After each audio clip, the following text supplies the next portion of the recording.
can reduce my sadness. You were writing homework jokes a lot. Didn't you just lose your homework? Well, forget about it. I'm wondering why these ways can help us get out of bad feelings. Then let's just welcome Ennis and Peggy to tell us more about that. Let's give them a big hand!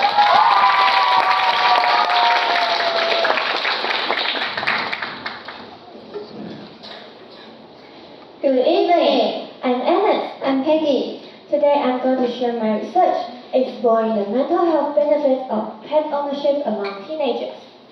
I conducted this research because I love pets very much. While some parents won't allow their children to keep pets, but some of my friends' parents allow their children to keep a pet, or even more than one. I want to know the benefits and disadvantages of keeping pets. I also want to understand the main reason why some parents object to their children's request of a pet. My research paper is to know, first, how does pet ownership influence teenagers' mental health and emotional well-being? Second, what are the main reasons some parents may not allow their children to keep pets? Third, how does the loss or death of a pet impact teenagers' mental health and emotional recovery? Now let's talk about methodology.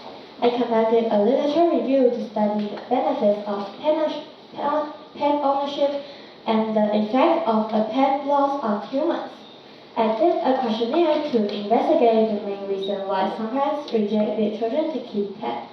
So how does keeping pets help teenagers' mental health? Different kinds of interactions bring different benefits. Petting and stroking a pet can reduce mental stress and help both mental and physical issues. Interacting with a pet can provide an ongoing satisfaction. Spending time with a pet and taking care of a pet has a positive impact on teenagers' overall well-being.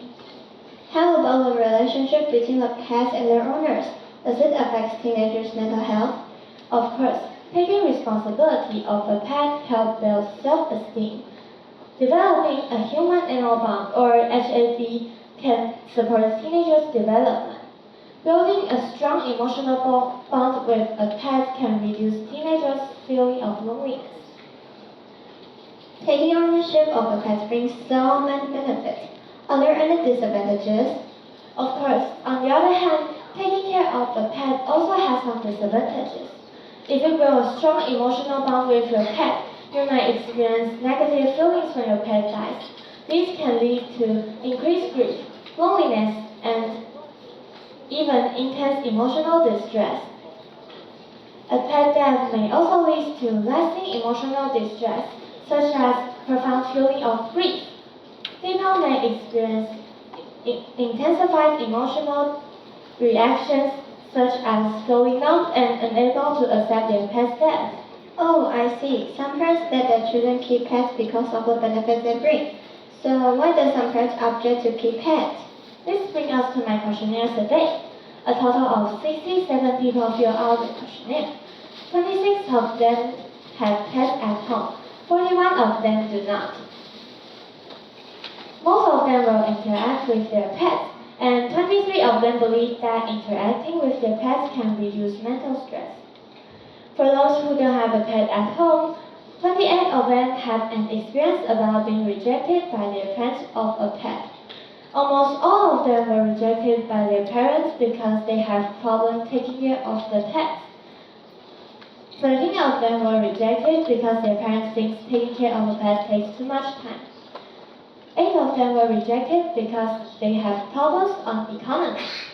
Others were rejected because their parents don't like pets or they have health problems interacting with their pets. Here comes conclusion. Keeping pets brings benefits to teenagers' mental health. It helps reduce stress and gives emotional support to decrease the urge of self-harm. Although it might bring negative feelings when pet dies, such as feeling lonely and struggle to accept their pet's death, it can help teenagers to understand the life cycles and help teenagers' emotional development. The main reason some parents object their children to keep pets is because of the responsibility involved in caring of them. This is my presentation. How about you, Peggy? Hi, I'm Peggy. Today I'm going to share my research with you. The impacts of lo-fi music on teenagers' working memory, a preliminary study. This is my outline. I have 10 things to share. So many, let's get started. Peggy, why do you want to do this research? I love to listen to lo-fi music when I'm memorizing text or vocabulary. I think it helps me get more focused. It makes me feel better when I'm sad and makes me feel relaxed when I'm stressed.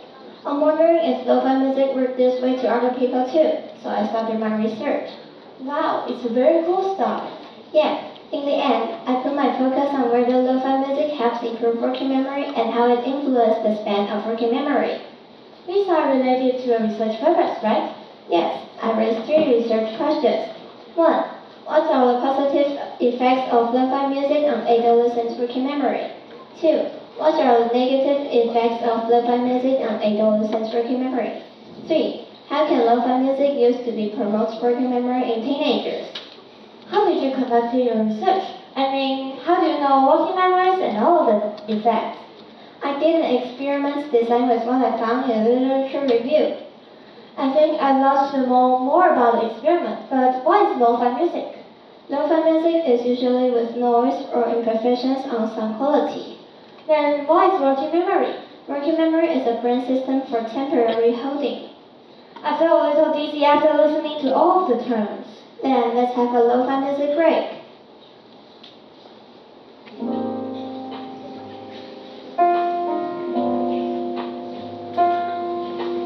Hey, Peggy, I really love it, but shouldn't we continue? Oops, Anna, you're right. Why don't you talk about experiment?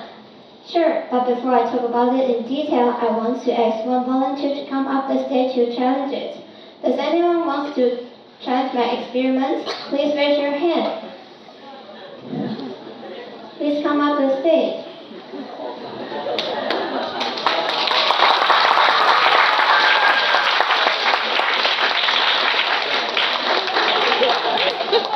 Please stand there and face the screen.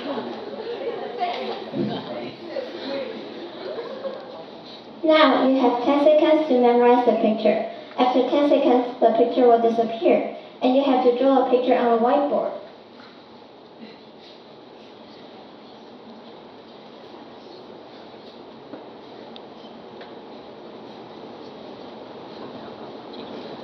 Please draw it on the whiteboard.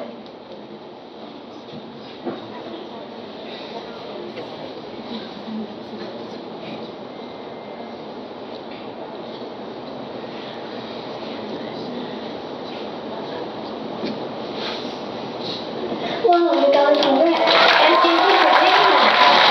Let's go back to the sheet.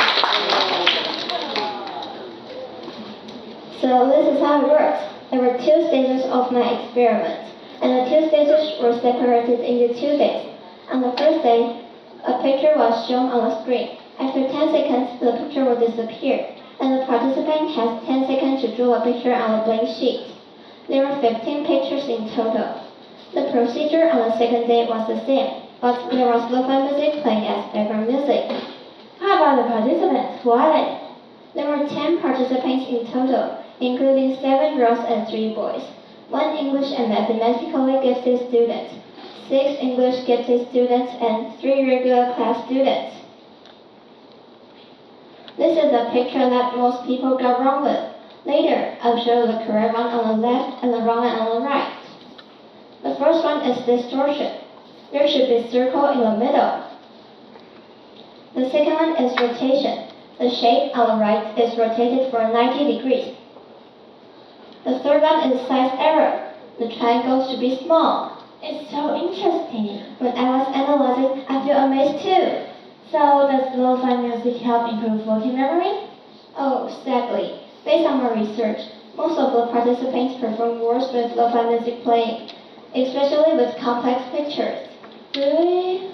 Yes, the average of their score was 1 point lower when lo-fi music were played, even if 2 of them improved a little. How about the easy one?